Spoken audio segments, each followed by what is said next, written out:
What is going on, guys? Welcome back to the channel. See, we don't have a white truck here because we got it done.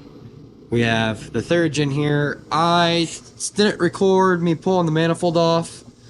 I am absolutely sorry for that, but let you know what you guys are doing. We got a second gen manifold swap from Smeeding and a 3-piece manifold, and we got a Smeeding S46783 with a 1.0 AR housing. That's a pretty nice size there.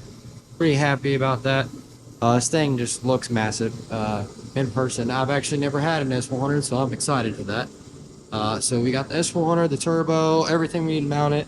We got like valve springs, push rods, head studs, some other stuff. We got some gaskets coming. A bunch of goodies coming for this. But we're gonna go ahead and we'll first thing we're gonna do is clean up our surface area, and then we're gonna put our gaskets on and our manifold on. Then we'll put the turbo on the manifold. We might put the turbo on the manifold before we put it on the truck, just to kind of make it a little easier to access the bolts on the turbo down here, because these are gonna kind of be a turd bucket to get to. Had to move that clamp because that's just not going to work. Can't get to a bolt. The clamp right there, I can barely put my finger there. So yeah, that's kind of what we're working on. Also, we got the wire tuck entirely done. The wiring harness is all tucked in here, plugged into the headlight. You can see it right here. Yeah, the wiring harness is all running through the back here. The only thing that you can see for wiring is the wire for my transmission harness coming up and over into the cowl area, and the rest of it, and then this wiring right here, the rest of it's all tucked. We got to get a new battery cable because obviously, as you can see, this one is Garbo, so we got to get a new power battery cable. We're just going to go ahead and get a brand new battery cable since we're switching to one battery. And then we're not going to run inner fenders, but I got to figure out a way to cover all of this up and make it nice when it's all said and done, because it's the only thing you're gonna see once it's in here, because this is gonna come over and on the back side of the frame here, and those are gonna get run on the other side of the frame, so we can plug those in instead of being ran right here. This is actually for the ABS, and this is a battery heat sensor. Those got to get tucked up and put away and hidden because we don't really need these. The only thing that's gonna suck about this is my ABS light's gonna be on. I don't really care. And then obviously this is my ground that needs redone. And then this side of the engine bay is going to get a whole lot prettier as it is, because we got sponsored by Fast. Hallelujah. They actually sponsored me after doing the Fast in the white truck. So we have them for a sponsor. They sent me a fuel bowl delete and a 165 pump. So we got to get this off of there and the Fast fuel block on, and a couple other things done in here. Then we got an extra G 2200 bar, fuel rail, block, not block, but it's for the fuel rail. It goes right here.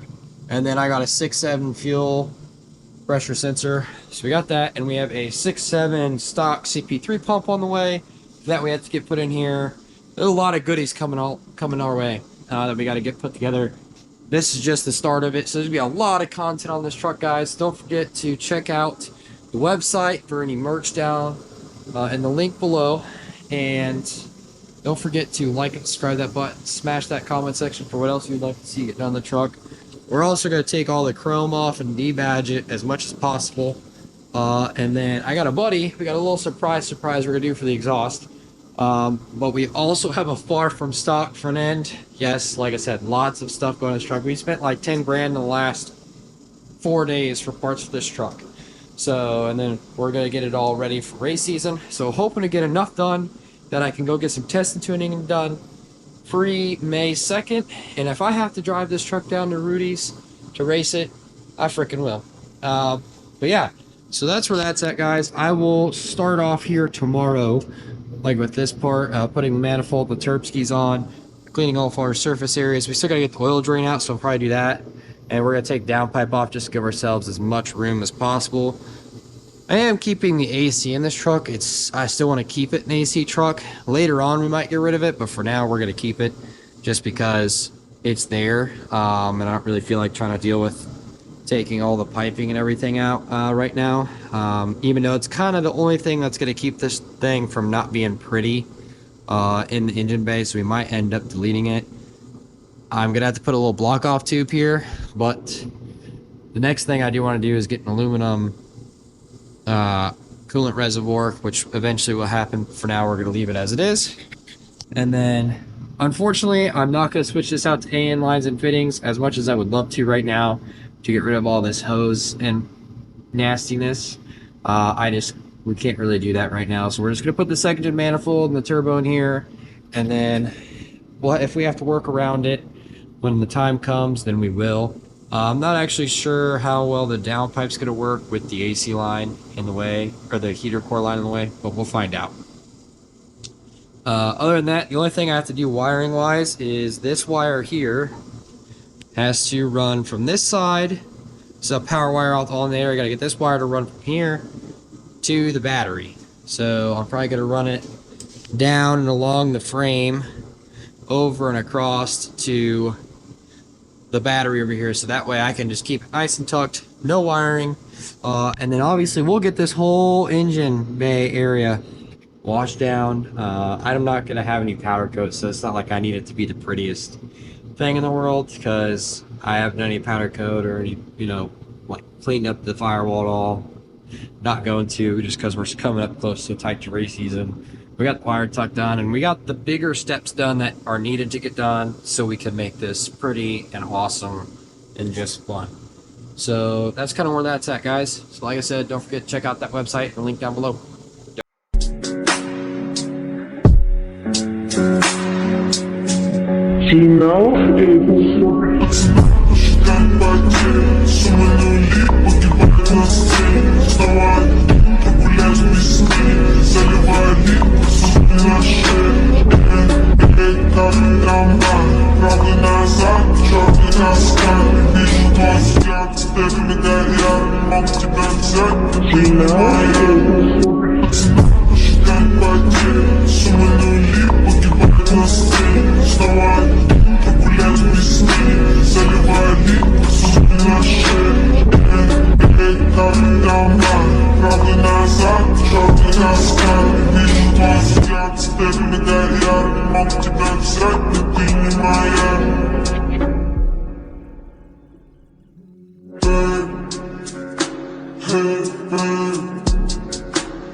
Alright, so we got the manifold and the turbo on.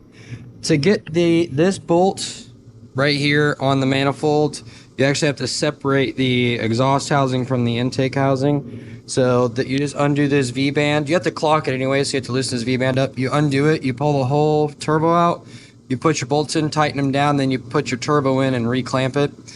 Just for your guys' information. Also, I wasn't able to get a torque wrench on these two because I didn't have a long Allen key with a ball on it, so I kind of just had to, you know, and then use a long deep well socket to put over the end of this with an extension and give it the old arm torque, the old wristy torque. But that is the S467 in the truck. So you guys see what it looks like. Your oil drain up, or your oil feed up, and your oil drain down. That way you're getting the most consistent feed that you need. And I think I might actually even have to, like, I don't know, I have to get the intake pipe and see which way it goes. On the intake pipe fits up nicely, because this might be down here. But I'm pretty sure Smeeding designed it so their turbos are upright like this. So that is kind of where that's at, guys. So we'll get that down pipe out and the oil drain tube out.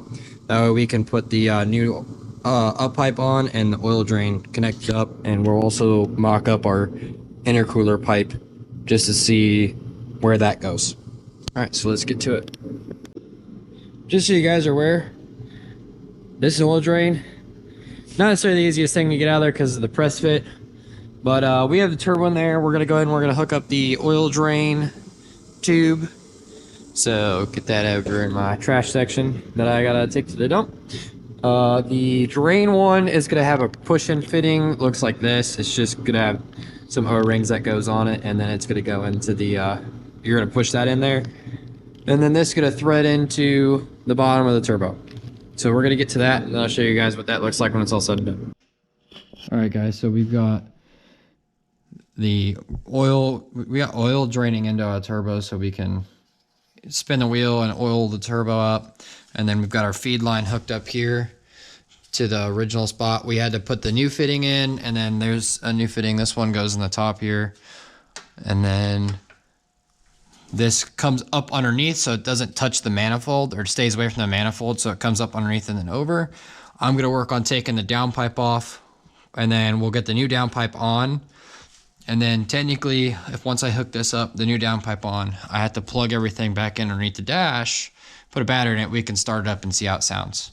So that's kind of where that's at right there. And then we'll be on to head studs and valve springs and push rods and stuff like that. Sorry, I haven't really been doing a lot of video time of me actually doing the work, just because I'm trying to minimize how long the videos are. I'm noticing that when I did the fast on the white truck that my video was like 10 years long, and I had to break it up in parts. So we'll have some clips of me working on it here and there, but not a whole lot. All right, let's get to the work, and we'll get that downpipe off and this oil line hooked up. All right, what is going on, guys? So we got a turbo in, our downpipe on, our feed line in, and my drain line hooked up. Now, for the drain line, it's pretty simple. You're going to hook your drain tube up from here, and you're going to run it down to your original factory drain port. You're just going to pull that out. It's a pull out and push in.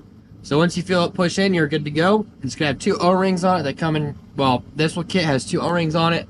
Put those 2 O-rings on the fitting and you push it. Now for this one, feed line, you'll bring it in from the factory feed, and being that the manifold's so close, what we do is we run it underneath and over to the feed side, or the feed port, because you don't want it to be close to the turbo because it'll get hot. Then your oil stays hot when it goes into the turbo. Then that's no bonita, and it's not going to work good.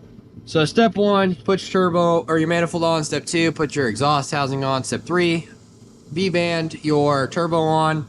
Step 4, downpipe. Step 5 and 6, put your lines on. Step 7, right on your turbo, because that's always something you got to do. You know, and then when you're going to get oil to your turbo, there's 2 ways you can do it. First way is the way I did it. I took a funnel, put it in here, put oil in the funnel, and let it drain into my turbo while working the wheel like this. And then that, because I didn't have somebody to start it. Now, way number 2, you have somebody come in here with a needle nose set of pliers and hold the turbo. And then they start the truck, and you just hold this wheel until the oil pressure gets to the point where it's actually starting to flow into the turbo. And then they lit off, and then it'll work, you know, it does its thing. Once it gets oil pressure into there, because that's what the oil pressure does. So now, that is how you do a second gen manifold swap. It's pretty straightforward. It's nothing too bad. I'm doing a custom exhaust from the rest of the way out, so I don't really have to do anything else besides hook up the downpipe. Second, I mean, if you take the battery out, you know, you have a lot of room to work. You don't have to if you still want to run a 2-battery system. I'm going to run a 1-battery, so I have all the room in the world. I'm not even going to do an inner fender. So there's that. Your intercooler piping is pretty easy. You just clock your turbo to match up with your intercooler boot from boot to boot, and then you put your pipe in there with your boot on and your boot on. No big deal. But that is how you do second gen swap. Nothing too crazy with that. So next we got to pull the valve cover off, because we're going to do valve springs, ARP head studs, push rods. So that's kind of what's next going into this battery draw that we've got going on. So we'll probably start doing that tonight. But this wraps up second gen swap on a third gen. Okay, don't forget to check out the website in the description below and like and subscribe to this video. Also, guys, if you want to see anything else, if there's something specific you want to see on this swap, just let me know in the comments. I'll try to reply as best as I can, or I'll even make a short of it if it's a common question. I'll make a short video describing that or explaining it. Yeah, so that's kind of where we're at so far. So we'll dig into the rest of that, and then I'll be on a different video down the road. So like I said, guys, don't forget to comment, like, subscribe down below, and also check out that website in the description. Thank you.